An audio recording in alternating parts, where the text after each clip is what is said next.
Ancient wisdom purports that in order to truly succeed, you must first hit rock bottom. In fact, only then can you rise like a phoenix out of the ashes and truly grasp your well deserved success.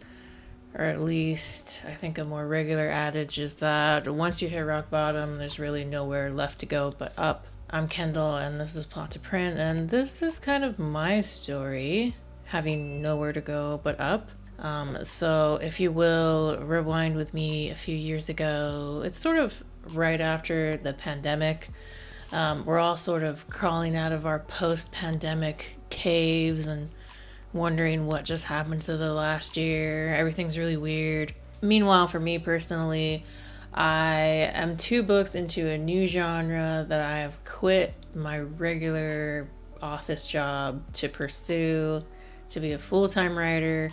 And for all intents and purposes, I am failing. So I've put out 2 books.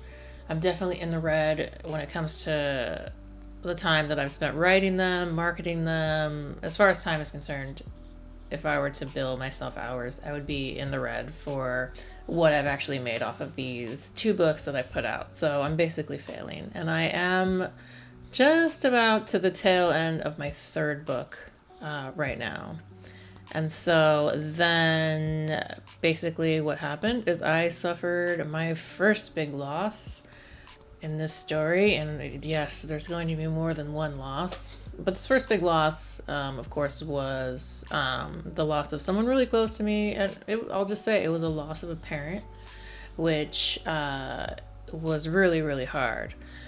So suddenly being a failed author was not my biggest problem. Suddenly I was responsible for dealing with cleaning out a house, dealing with dealing with funeral arrangements, and then also kind of like looking down the barrel of my own grieving process, basically, and like how my life would look now. So that's what happened. I'm at the tail end of my 3rd book. I lose someone really close to me, and now I need to figure out how I'm going to pick up the pieces. Do I continue to write? What do I do? I know, for one thing, is that if I don't continue to write at this point, I'm effectively killing my catalog because I'm not really, or never really was, the type of author who could get away with releasing, 1 book a year, 2 books a year. And I think a lot of self published authors find themselves in that camp where you're sort of like on this hamster wheel of output because if you don't release a book at least every few months, your catalog will kind of sink to the bottom unless you're putting really heavy ad flow onto it, or at least that was my experience. So at this point, I know that if I don't continue to write and put something out, I'm effectively killing the catalog of books that I've started. So I managed to finish the 3rd book, and I'm kind of thinking, what do I do next? The 3rd book comes out. It doesn't necessarily make a splash, which I kind of foresaw. Yes, the 2nd book did better than the 1st book, and then the 3rd book was doing slightly better than the 2nd book. So yes, this is a trajectory that I wanted to go, but it was not full-time money for sure. So at this point, I'm still grieving. My life is still somewhat in shambles. Everything is still weird. But for some reason, I decide to sit down and start another book. I don't know why. I just decided this is what I need to do. Maybe it was just some type of return to normalcy, I think, now that I reflect on it a lot. So anyways, I start a new book, and then I suffer my 2nd loss. And so that's the loss of my dog. And this is a dog that I had for close to a decade. So that really, hurt. The loss of a pet always hurts. And so I had to now deal with another loss that was hitting me extraordinarily hard. So I'm writing this next 4th book. I've already failed several times, and that's kind of almost the key to this story, is that because I've already failed, they say sometimes failure is a good thing, and I really sort of agree with that. I mean, yeah, it sucks to fail. But also, once you failed a few times, your expectations become low. And it's not to say that you don't have the same standard of work. You still want to put out a good book, but also you're not really expecting anything to happen. So I think in that sense, when I started writing this next book, I was really coming from a place of like a lot of freedom.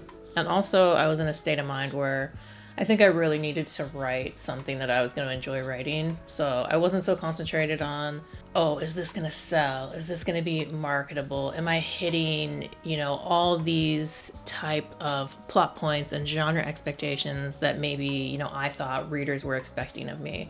I just kind of started to sit down and come up with a story that I really was enjoying to write. And I think that really, really helped me out because, yes, my life was still crazy and weird. I had just suffered losses. The pandemic was still going on to some degree. I was still really stressed that my writing wasn't taking off the way it needed to. So I was dealing with all these things, but at the same time, my writing sort of became a reprieve. I think my outside life felt very chaotic, but when I went and sat down at the page to write that story, those characters was the one thing that I could truly have full control over. So I think that paired with low expectations gave me really a lot of freedom in writing this next story. And there were certainly times when I didn't feel like writing, but I think that feeling of having freedom and control on the page and just like having fun writing what I wanted to write, because this was kind of my like coup de grace where I was like, all right, if this one doesn't work out, maybe this genre is not necessarily for me and it's time to kind of move on. So I think I was really, really writing with a lot of, I was just like, let's just do it and see where this goes, basically. So that's what I did. I managed to finish the book and I did all the pre-publishing things, and finally I hit publish on that book and sent it out into the world. And like I said, I was like, let's see what happens. Is it gonna get read? Is it not gonna get read? And it started to get read, and it started to get read a lot, which was kind of cool. And eventually I found myself sort of religiously checking my sales report, and I was like, oh, maybe I can do this full time, because I was actually getting a lot of reads, and that was generating a lot of sales. And eventually I had an Amazon bestseller on my hands, which was really cool. Certainly different than maybe like a New York Times bestseller, but it was equating to real sales. It was making me feel like a real author. One that could actually do this full time. So it was a very, very cool thing to see. And I think that the factors that led up to that were the fact that I was genuinely enjoying what I was writing, which I think we hear a lot of times, but we're like not quite sure if that's actually true, because I'm sure when we sit down to write something that we truly, truly want to write, we're kind of wondering, like, is anybody else going to want to read this? And I think that you can kind of walk that line between writing something you want to write and also still having some reader expectations and genre expectations that people will look for in your work. I think that you can definitely tread the line between those two. And luckily enough for me at that point in time, I was able to do that with that book that became an Amazon bestseller. And so what that showed for me was that not only could I write and I could write a bestseller, but also that writing was there for me in a really tumultuous time in my life. I didn't have to like turn away from something that I really like to do. I could actually fully embrace it and enjoy it and use it as like a safe place for me, because like I said, my outside life was very chaotic and very different than where it had been, maybe the year before. But there, when I was writing my book, it was just me, having fun, creating my own characters, my own world, my own storyline. It was just something that was probably really therapeutic for me and really needed at the time. So I kind of want you to remember that. I think a lot of times people, especially as adults, we kind of start to think about writing as homework and a big chore and kind of the last thing we want to do at the end of the day.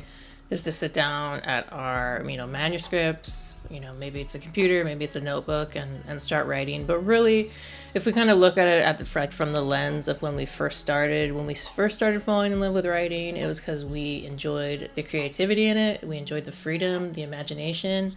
And I think that those things are things that we can return to and should try to stay within our writing journey. It doesn't always have to feel like a chore and like homework.